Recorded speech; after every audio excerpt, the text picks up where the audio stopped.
All right, everybody, this is Kevin Vass from thedietwars.com, and in this video, I'm going to talk to you guys about chemical sunscreens. There was a set of two papers that came out in 2019, 2020 that showed that the concentration in the blood of some of the chemicals in sunscreen of unknown toxicity exceeded the threshold at which the FDA had to say, okay, we can't simply say this is safe by default. We have to have more testing in order to feel confident that this is actually safe to have in these products. And that threshold is 0.5 nanograms per milliliter. And anything that comes under that threshold is considered generally recognized as safe and effective, if it's also effective, with some other details, also known as GRASE or GRASE in this particular case, GRASE. But then anything that has a concentration that's higher actually needs safety testing. And this is based on some calculations by the FDA about what tends to be potentially toxic and what tends not to be, whenever, like at what concentrations things that are toxic tend to be toxic. Okay, and so on the basis of these two studies, I was on a podcast and I was asked about sunscreen, and I mentioned my take on this and what I did with sunscreen, which is that I don't wear sunscreen. I wear a rash guard to cover my entire body. I told the story about a melanoma that I had that left this scar, if you can see here, and how that probably came about as a result of excessive sunlight during a period of my life when I was running outside without a shirt several days a week in the midday summer in Texas. And then after that point, I became very careful about covering my body. So as a result of saying that on the podcast, saying, hey, you know, I don't wear chemical sunscreen because of these two studies, some people said that I was spreading misinformation. They were quite aggressive about it. So I released a post talking about the studies, analyzing them, talking about what they showed, which is simply this.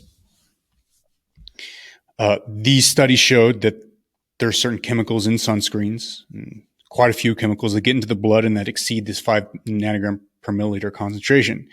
We don't know if they're safe or not, because we haven't done the requisite studies on them. We haven't done the requisite toxicology studies. We don't know if they're safe or not. That's it. And so as a result, I was going to be cautious and just, wear a rash guard and not wear chemical sunscreen. And that's my take, and that's what I understand of things, and that's what I said. And that's what I said in the subsequent posts. And I was like, okay, this is a reasonable take. I also made a post with an infographic by the FDA. In fact, I can go ahead and include it here for your perusal. I just posted the infographic by the FDA after people started calling me a grifter. And this infographic very clearly states the FDA's position to the public. It's directed to the public. It says the ingredients, zinc oxide and titanium dioxide, are proposed to be safe and effective for sunscreen use. And 2, aminobenzoic acid and trolamine salicylate are proposed as not safe and effective for sunscreen use. FDA proposes that it needs more safety information for the remaining 12 sunscreen ingredients, and those are the chemical sunscreen ingredients that we're referring to. So the FDA itself, I said, it needs more safety information. It doesn't know if it's safe. And the way this works is these compounds have been in sunscreens for quite a while. And once these studies came out in 2019, 2020, industry said, whoa, wait a second. Can you please give us some time to test and show that this is safe or not, and then change it. But don't make us change a bunch of stuff if it just turns out that these things are okay anyway. So give us time to test, and we'll make sure that these things are safe, so that we don't have to take things off the market and have this disruption to the whole sunscreen industry and make things very complicated and challenging for people. So FDA was like, okay, fine. You guys have 2 years. We might give you an extension if you're making good progress, but you've got to get this data together quick. And so right now, these industries are in the process of testing these compounds systematically, doing this systematic toxicology, while these chemical sunscreens are still on the market. So given this information that the FDA itself is not sure whether it wants to certify these chemicals as GRASE, I said, it's reasonable to then want to use a mineral sunscreen instead. And until we have enough data, I feel like that's a completely evidence-based position.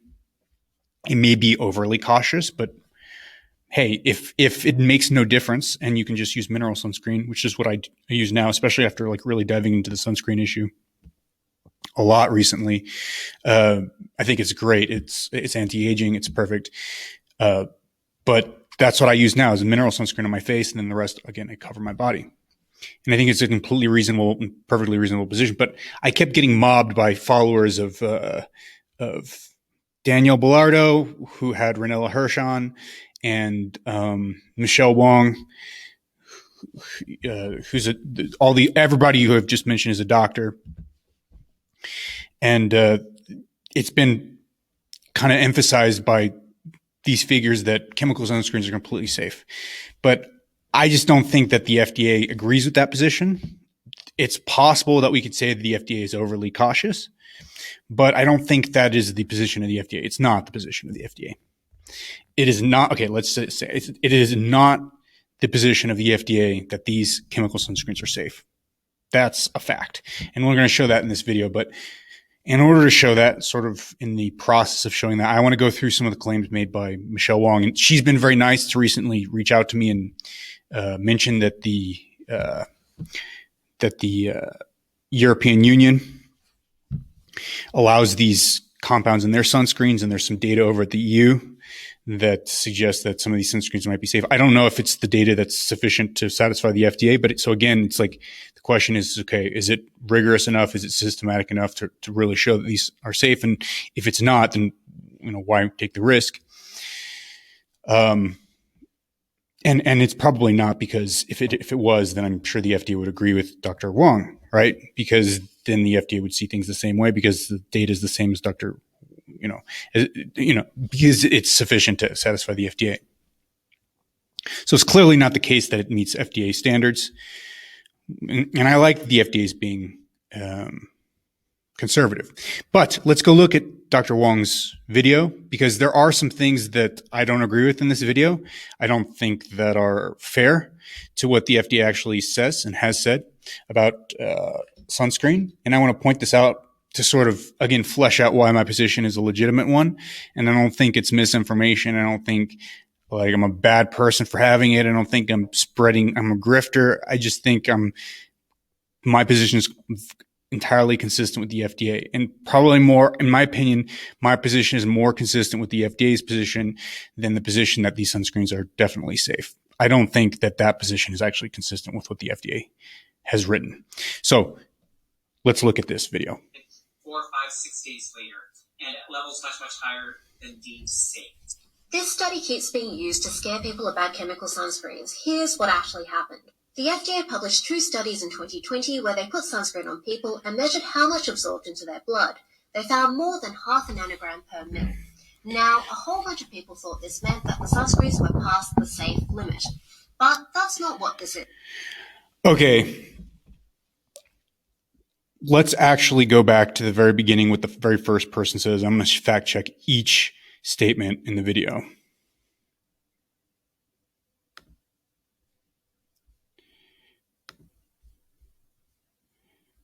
And at levels much, much higher than deemed safe. So at levels much, much higher than deemed safe. So the levels that are deemed safe, generally recognized as safe and effective, are below 0.5 nanograms per mil. I think that statement is actually accurate. It's deemed safe when it's below 0.5 nanograms per mil. Let's make this other qualification and nuance, though. It's not necessarily unsafe because it's above, but it's deemed safe when it's below. What is actually the case, according to the FDA's position, as I'm going to show, is that above 0.5 nanograms per milliliter, it's neither safe or unsafe. It's uncertain. It's unclear. That's the FDA's practical position. Let's keep going, though, and I'm going to demonstrate that.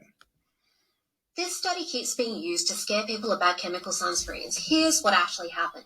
The FDA published 2 studies in 2020 where they put sunscreen on people and measured how much absorbed into their blood.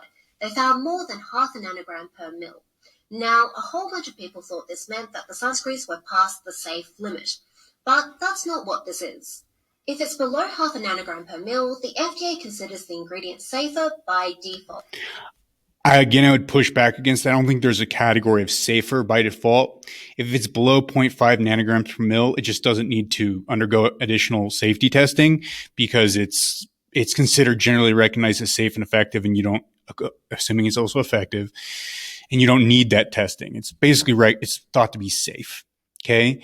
And then if it's above that range, it's considered unclear and uncertain, and you need additional safety testing. I don't think it's safer or less safe, or if it crosses that threshold, it's uncertain versus safe.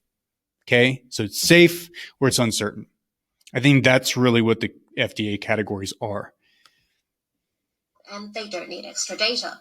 For some reason, the FDA always assumed that the sunscreen amounts were below this, even though this 2004 study also found higher levels.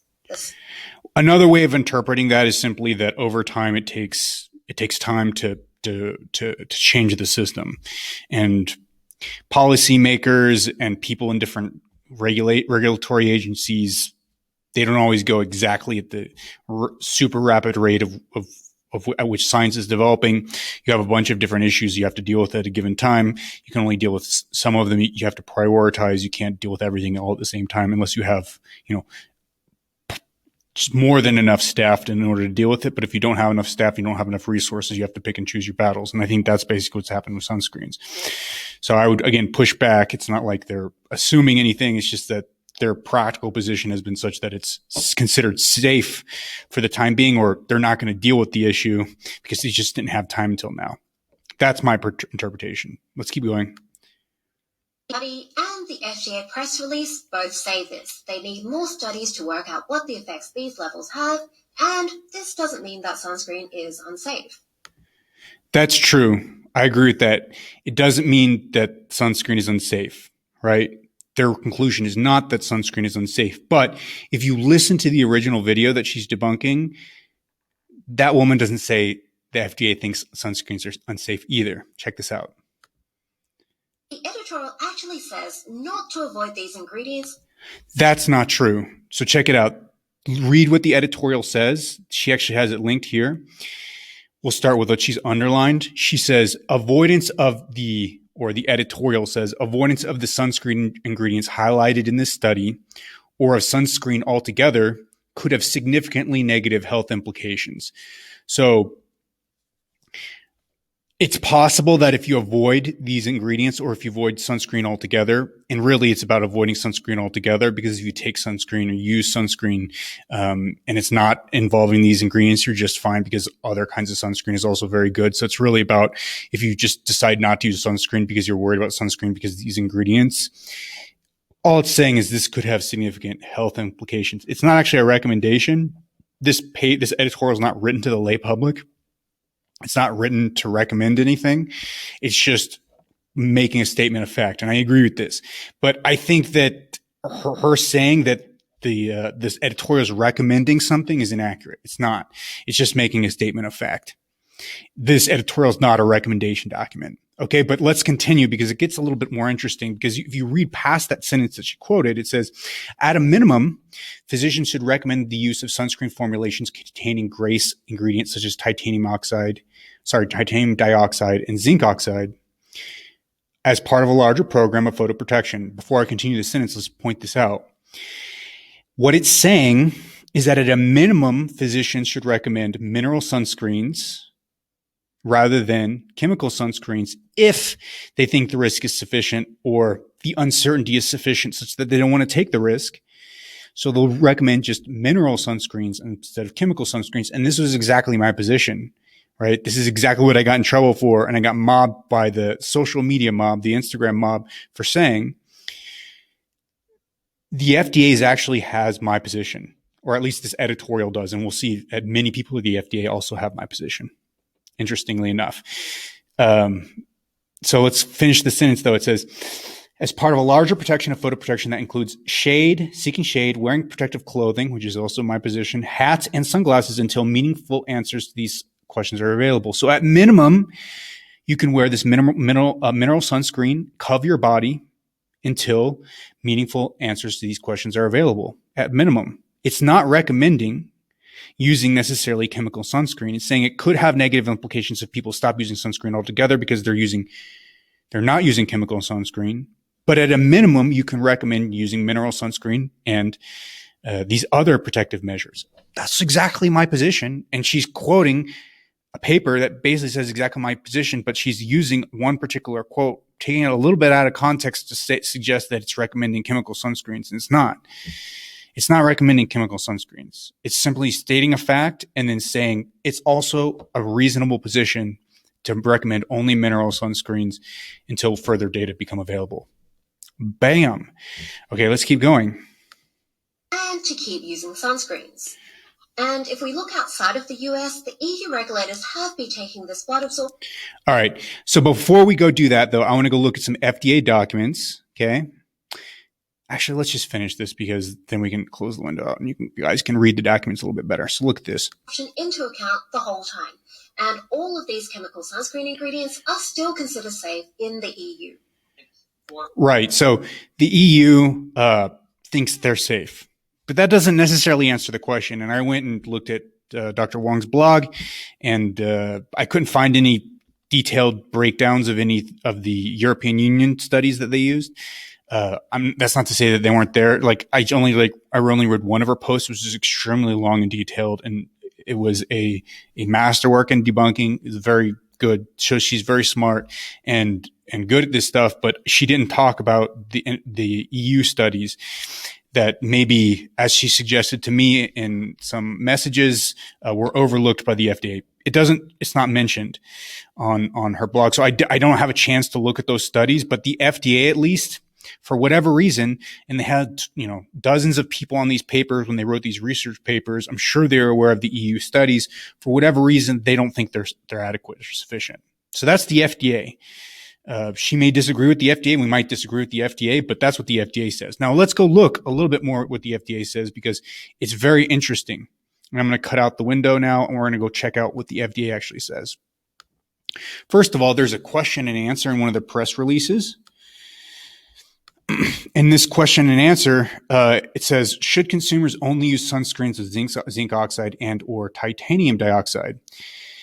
And this is a very convoluted paragraph, but it's really interesting and important because it basically says, we don't know. It says the proposed order does not represent a conclusion by the FDA, okay, that the sunscreen active ingredients proposed as having insufficient data are unsafe for use in sunscreens. In other words, it's not the conclusion of the FDA that these ingredients are unsafe. They just have insufficient data, meaning it's neither safe or unsafe. We just don't know. That's what that sentence says.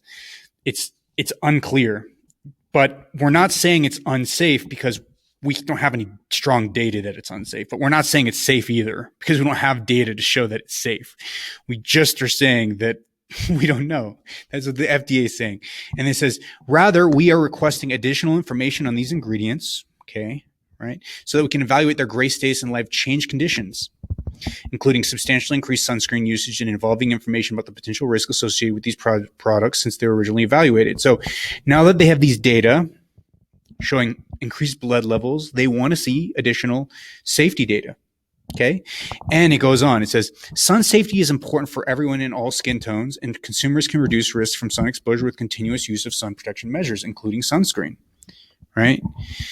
Now, that's very interesting. It doesn't say chemical sunscreen. It just says sunscreen. So it's endorsing sunscreen, but it's completely leaving off the question of whether or not they're endorsing chemical sunscreen, which is completely consistent with what its policy position is on GRASE. Why would it recommend and say use chemical sunscreen, right, when it's saying it's not GRASE. It's not GRASE. Why would it recommend it?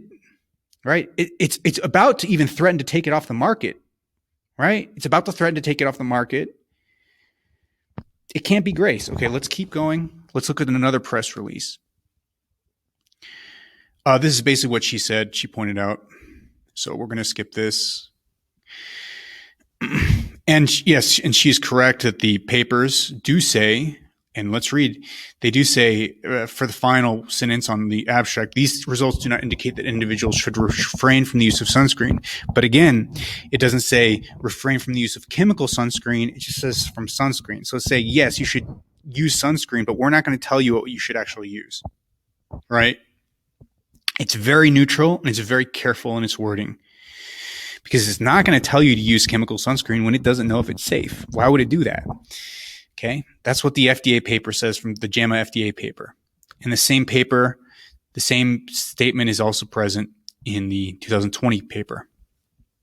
These findings do not indicate that individuals should refrain from the use of sunscreen, not chemical sunscreen, but sunscreen in general. Totally reasonable position.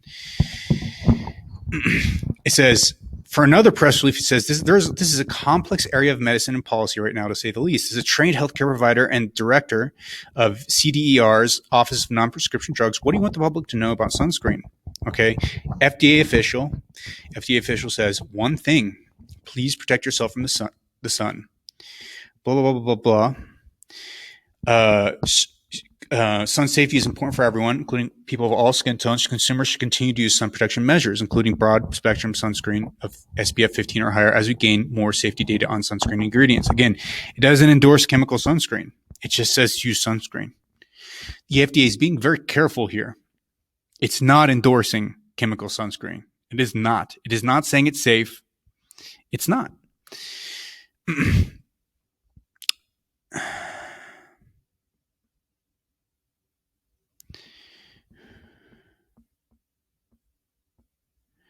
So at the end of another editorial by Adamson, at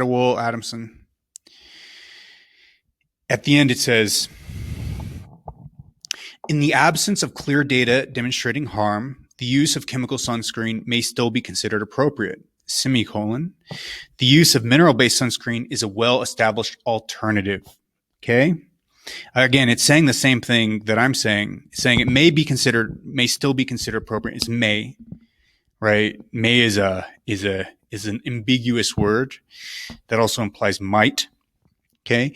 But then it's also saying, well, if you don't want to use that, you can also use mineral sunscreen. And it says at the end, it says, until then, the harms of absorption of sunscreen filters will remain uncertain. Okay. So it's saying it's an uncertain area. Here is a JAMA, interview of not Dan Strauss. What's the, I think Dan Strauss is a jiu-jitsu guy. David Strauss, who's a composer. In any case, he's an MD PhD scientist at the FDA, a senior scientist. And it says, JAMA asked them the question, in both papers, you were clear that these findings don't mean that people shouldn't use sunscreen. We don't yet know if the ingredient levels in blood are actually unsafe, right? Strauss says, that's correct. Just because a sunscreen active ingredient or some other type of ingredient is absorbed does not mean it's safe. We don't have information now to suggest that they are unsafe. However, these findings reinforce the importance of gathering additional data to determine if these active ingredients have any effects that would be especially present with chronic long-term use. Here's where we get the good stuff, though. He says, it's also important to note that the proposed rule for sunscreen, FDA found that two of the ingredients, zinc oxide and titanium oxide, are generally recognized as safe and effective. Additional data are not required for those ingredients. If consumers are concerned while additional data are being collected, the zinc oxide and titanium dioxide based products are an option. Ha ha. It's getting hot in here because he just said exactly what I said, and he's at the FDA. He was the person who wrote this study. Dr. Wong, come on.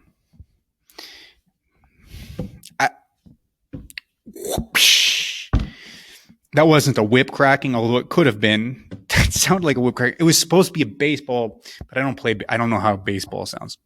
But it could be a whip cracking. I like that even more. So there you go, man. I don't know how to say it any more than that. Like, my position is totally valid. I don't think it's an invalid position. I don't think it's misinformation, and people need to stop saying that it is. And there's this one guy who he sent me like 20 messages over the last like 8 hours. He's getting blocked. All right. Don't spam me, and don't go into my comments and start messaging everybody that I'm wrong and like replying to each and every person one after the other that I'm wrong. Don't do that, or you're going to get blocked. And this guy's getting blocked. And just be respectful. Okay. And that's all I ask for people. Just please be respectful, and don't waste my time like that. But my man, I want you to see this video before I block you. That's all. I want you to see the hammer coming down on you right before I block you, because please be respectful. And that goes for my followers too. Don't mob people that you don't like. Don't mob people for having bad science. Don't do that. You know what you should be doing, though? You should be writing a review on this podcast. Okay? You should be writing a review, because I get mobbed on this podcast. I get like rating bombed all the time by people who don't like it. Okay? So if you like this podcast, please leave a good rating or review, especially a review, because I've got all these 1-star reviews with like lots of misspelled words of people saying that David Sinclair and Huberman are the greatest scientists who've ever lived, and I'm just a resentful, jealous person who doesn't make any money. You know, they probably, they're not the greatest scientists who ever lived, but there may be some truth to me being a bitter, resentful person who doesn't make any money. But still, like, at least they're not the greatest scientists who ever lived. With that said, I hope you guys like this. Also, check out my TikTok, Instagram, Twitter, and Patreon. Last but not least, you guys need to keep helping me grow my Patreon, because if you don't help me grow my Patreon, I'm not going to be able to keep doing this. And I'm giving you the good news, the good stuff. So please do help, because the help is much appreciated. Check me out on The Kevin Bass Show on Spotify and on Apple Podcasts. That is where you can leave that beautiful rating and review. And on YouTube, make sure to leave a rating, or to leave a comment. And, my friends, like the YouTube video. One thing you could even do is you could like start the YouTube video, put it on mute, and leave it running. Make sure the whole thing runs. That will help the algorithm as well.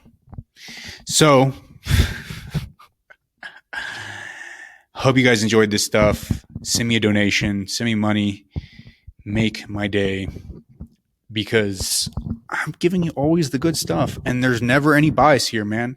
Or at least I'm always working on it, because I've had bias too, and I'm always trying to beat it out of myself. And here's one place where I'm trying to beat it out of myself.